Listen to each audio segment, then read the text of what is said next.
Welcome to Power Woman by Value Research, a special series where we engage in insightful conversations with accomplished women from within and beyond the world of finance. We explore their journeys, the challenges they have overcome, and the unique perspective they bring to their industries and experience. Today, I am joined by Devina Mehra, founder of First Global. Welcome, Devina.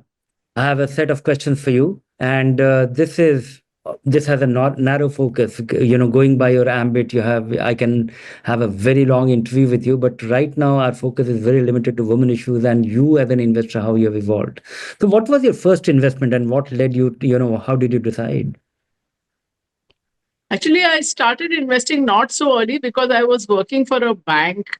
So there were a lot of restrictions also on what you could do. So even though I was in a capital market related field, which was then called merchant banking, now called investment banking, but because of that, there were restrictions. But I think that would have been more or less my first real investment, which I say the returns were 100% luck and 0% skill, which Hmm. was that Citicorp was setting up a subsidiary here, and under the regulations, they could not hold 100%. I think they could hold 60%, and therefore 40% they decided to give to an unlisted share to employees, and Okay. then there was a right. So I think at the end of it, I invested 25,000 in that, and that finally became Citicorp Securities, and I Okay. think I exited at over a crore. So Yeah. that Yeah. was So that is marvelous. It's an accidental thing, and of course, that is also a whole new story in terms of Citicorp Securities becoming a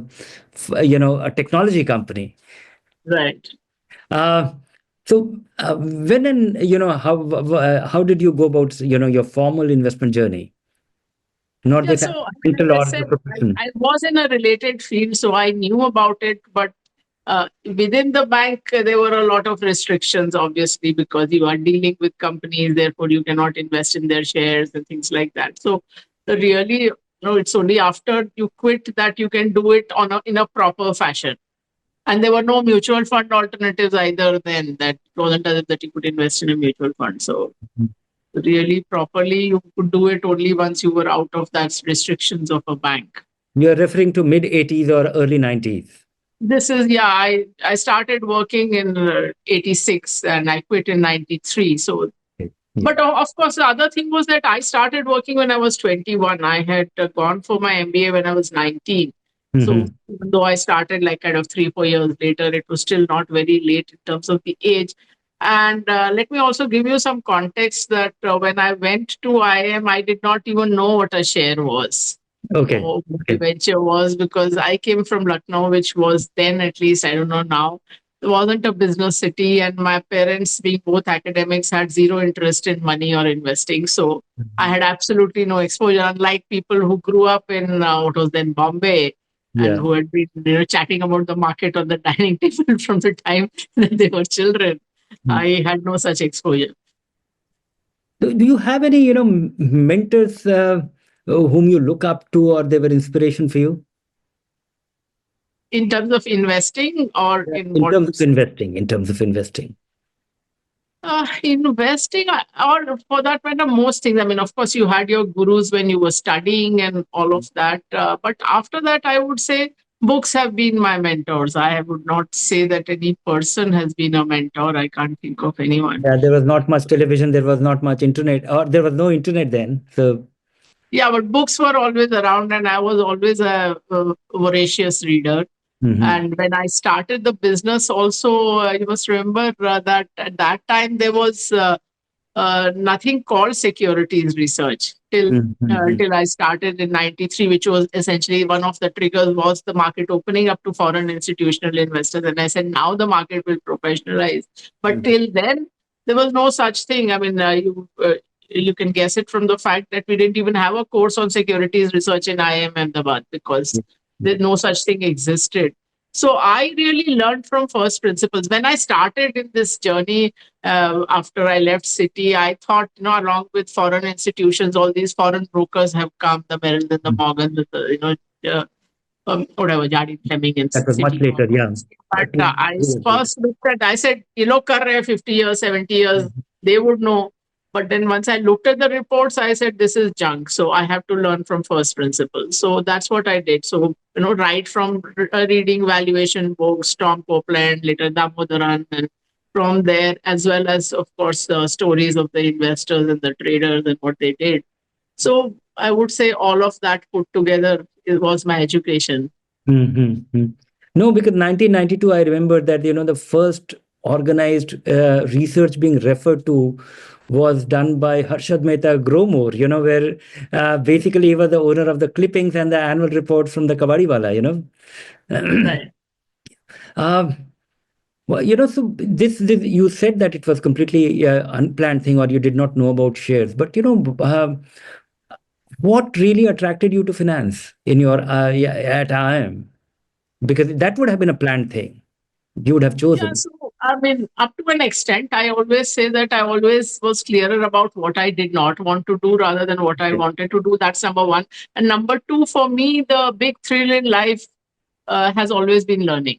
I mean, Mm. from the time I was little to now. I mean, that's the thing that really thrills me, that enthuses me.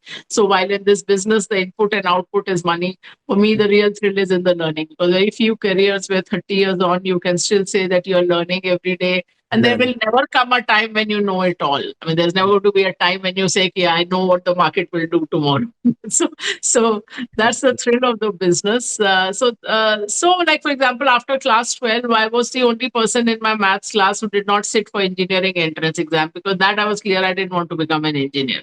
And then after MBA, it was again, see, I did not have, as I said, any exposure to business. So it was more Mhm. process of elimination. So I applied to banks and consultancies. And those days, Citibank was supposed to be the kind of number one job. I got it. I did not even interview elsewhere.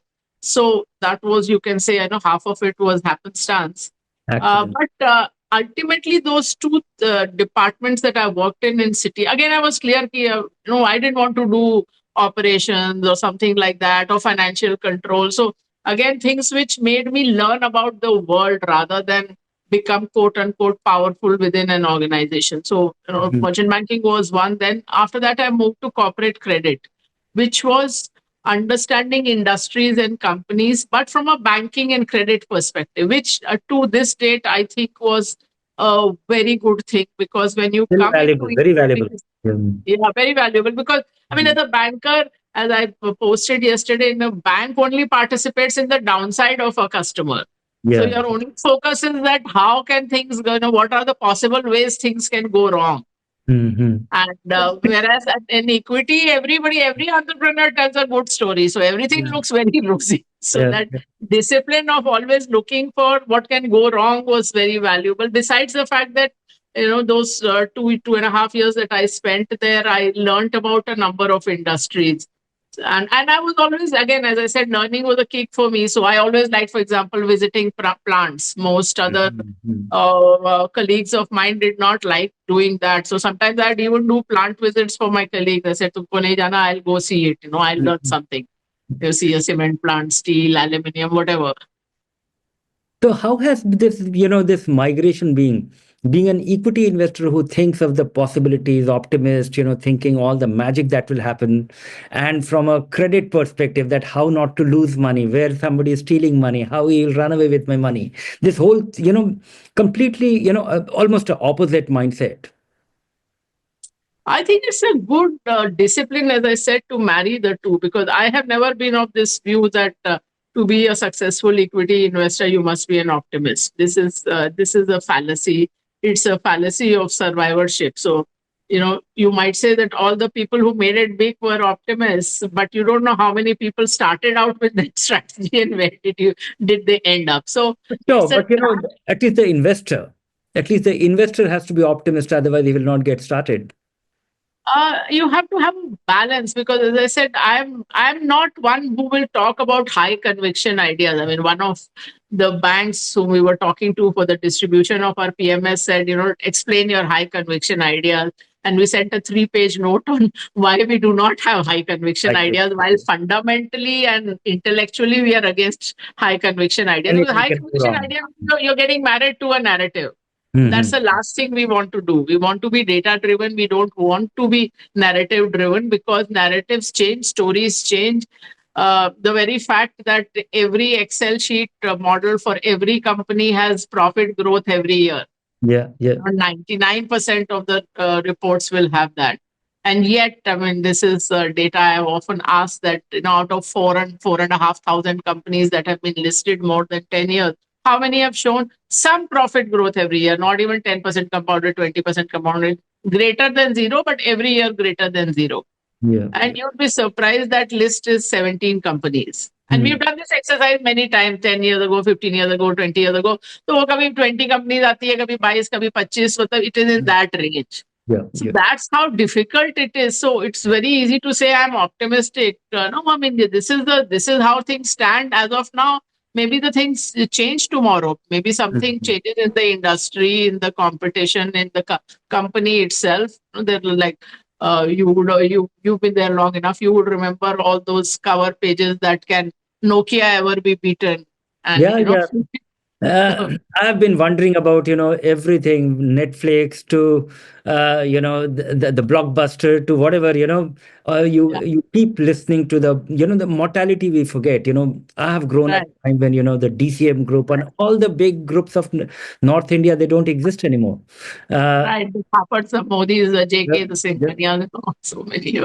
And the last one, the 𝗔𝗯𝘂𝘂𝗲 looked like a North Yeah, Indian, which, that was a sad thing. I mean, I yeah, always think that Parminder Singh kind of worked to his last breath for 𝗔𝗯𝘂𝘂𝗲, and it just yeah. disappeared in no time. Yeah, and I grew up in Kolkata, where near Kolkata, and I just when I see there the factories and all the jute mills and all the you pass through a railway station called Hindustan Motors, which was part of Sensex in 1990. You actually it is quite a humbling thing that what Change was the is the start. only constant. Yeah, People say buy blue chips and forget. I said in every era, you look at what was classified as blue chip, and blue chip. including, as you said, the original Sensex had Hindustan Motors, Premier Automobiles. It Yeah. had textile, paper, shipping, and it had all these groups, and including Scindias and all that, all of which have become irrelevant.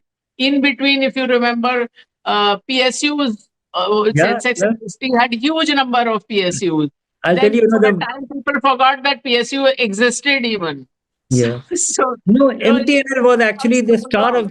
of the Sensex, star PSU of the Sensex when the telecom boom was, taking off. Yeah. And everybody thought that here is a wired line for every Indian from MTNL in the two key markets of the country. At And that time, it was MTNL, BSNL, BHEL, Indian Oil, ONGC, HPCL, BPCL. I mean, the whole Sensex was full of full PSUs. of And PSU. there were no banks. That's Yeah, the other part. yeah, yeah. There were no banks, and now the banks and financials are the highest weighted. So, I mean, I said, like, what are you calling blue chips in an era changes? And the original Sensex, it was not that they were, fly by night companies. All those companies had decades of history. But the Yeah. only young company in the original Sensex was Indian Hotels. Hmm. Every other company was really old. Yeah, yeah. Uh, no, we have seen all the changes, the Great Eastern Shipping disappearing or split or whatever, Now getting Yeah. back on track of, what I'm being mandated right now, that what challenges have you faced as a woman in a male-dominated field, and how did you overcome them? See, first of all, I do not think very much in this gender framework, at least, and more so when I started out, I even less so.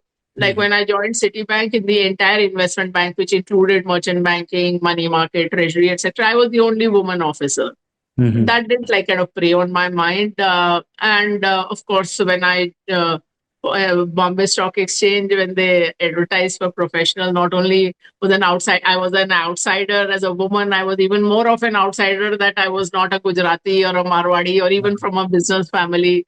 So They used that to take interviews to give those tickets, yeah, so the interviews were also rigged to a degree. That's And another it story. was But always for a proprietary firm or a partnership firm, never for a company. you could not be apply as a corporate. So Yeah.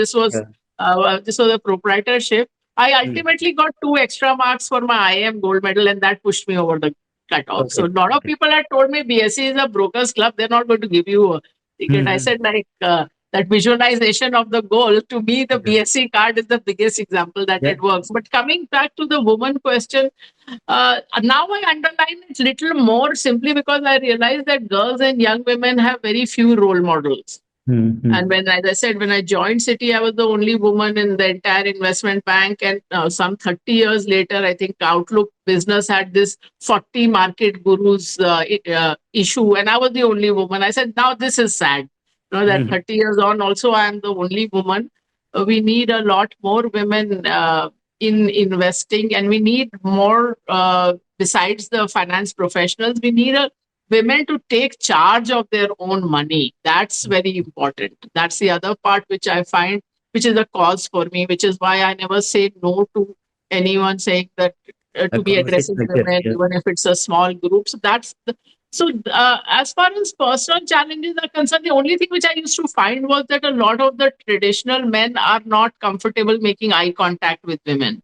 So even as a research analyst or even in the bank, when you go and meet them, they would not look at you. And of course, if you're the only person dealing, you anyway do the work. But if you go in with a man, howsoever junior, and that sometimes happens even pretty recently, and even if you are asking the question, they will look at the man and answer. So so that's like a very subtle thing, but that's there. And in my mind, a lot of things of why women are not there in XYZ job come not so much out of the workplace. Of course, there are workplace issues also, but come out of what is expected of women in families, in society. And that's where India really needs to change. I mean, all of the world is patriarchal to a greater or lesser degree, but India is at one extreme end. How this can change? How can women, how the financial literacy and they're regaining their, or they're getting the confidence on this dimension? How is it? You have any suggestion? Okay, so one thing is, I tell women that just because the man in your life acts as if they know about the markets doesn't even mean that they really know about the markets. Confidence does not equal competence. I tell people, put it up in front of you. That's one. The other thing is that often, as I said, because women are weighed down with so many other responsibilities, running the home and the family, and even if you have help, managing the help and making sure the groceries are there and that the in-laws get their medication and the children go to whatever are their activities. So all of that emotional and mental labor is also on them. And this is one thing the husband is happy to take care of. And in their mind, it is, chalo, let him do it. There's one thing off my plate. So I say, like, let go of something else, but don't let go of the management of your finances. The third thing is that if you invest in a risk asset at some time or the other, there will be a loss. And how the loss is treated, depending on whether a man does it or a woman does it, is again different. So the family will tell the woman, and she will also tell herself कि तुमको करने की जरूरत क्या थी, तुम तो बेवकूफ थी, तुमको आता नहीं था, why did you do this? And that's probably also her self-talk. So whereas oftentimes when the man makes a loss, the woman won't even bring it up, why spoil the peace in the home and all that. So, and if she comes to know at all that he has made a loss. So those are the things, and where both men and women have to change the way things are done. And also, I tell women that don't get intimidated. I have to optimize or I have to know everything before I invest. Even if you get the broad asset allocation right, you are 80-90% of the way through. And you cannot afford to only save and not invest. I mean, we all know those statistics that if you invest in a lakh a year for 30 years in a bank deposit kind of thing, you will get 75 lakhs. If you are in a multi-asset, something which gives you maybe 9.5% compounded, you will have maybe 1.6, 1.7 crores. If you invest in something that compounds 12.5, which is not at a high risk end, it will still, it will get you 3 crores, which is 4 times the 75 lakhs. So you cannot afford not to look at investments which have some element of risk. So I never say even man or woman, young or old, that you should ever have 100% in equity. But you cannot also afford to be at a zero risk spectrum. Only don't lurch from one end to the other. Sometimes I find, again, people go from fixed deposit, not even to equity or equity mutual fund. They will say, humko day trader banna hai, or crypto trader or some such thing. So don't do I those just kind of things. I just Yeah. thought of telling you that, I had a very interesting conversation few days back with one of my colleague, and she was telling me that, women are particularly better placed simply because they don't have to go and brag to their friends in the evening that what is the magic they have done. And Right.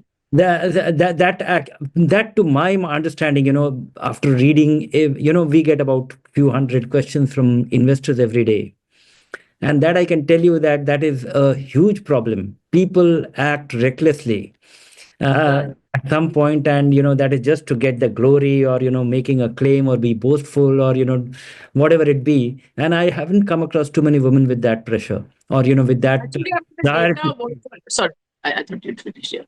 women with that desire to be proclaiming that great achievement, or some breakthrough, or any such thing. Yeah.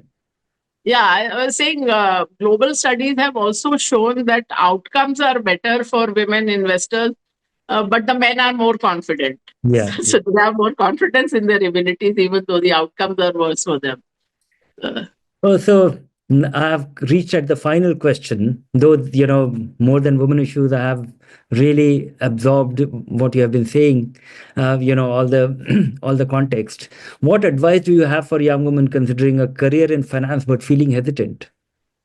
yeah, so for any career, first of all, I would say that don't forget your dreams. Hmm. Don't put someone else's health, happiness, and dreams ahead of your own, which is the trap most women fall into. I mean, myself included Yeah. for a considerable portion of my life. So, and always people say that what advice would you give to a younger you? I say, invert the question. What would a younger you think of you where you are today? Are you following the path that you wanted to follow?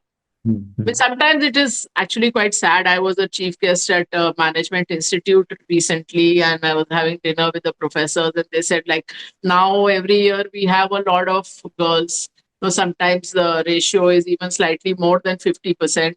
And most of the time, the toppers tend to be more women than men. But they said, like, when we look at our list of meritorious students for, let's say, the last 15 years, we find a lot of the women have stopped working. Mm-hmm. Some just on getting married, some after having kids. So that is a real loss for the even for the society, because if we The talk society about going from community. low income to middle income, no country in the world has done it without the participation of women. And our women labor participation rate is the pits. It's Mhm. so that is, those are the things. So as I said, don't forget your dreams. And put yourself first, which is contrary to most advice you would have heard while growing up, because our socialization is very deep on that front, to put Mhm. everybody else first as far as women are concerned. Men are Yeah. not socialized that way. So, put Mhm. your needs first, put your dreams first, and, don't hold yourself back. I Mhm. can tell you this, that in the last 2 years, at least 3 women interviewers have asked me that, can you suggest what are the careers or how to balance home, family, and career? I said, why is it that no young man has ever asked me that? That how Mhm. do I choose a career which helps me balance home, family, and career? So Well that's the balanced. socialization speaking. So thank you very much for your insightful, or the insights, and the guidance, or your message for the lady investors, or the aspiring women entrepreneurs, or person aspiring for this career.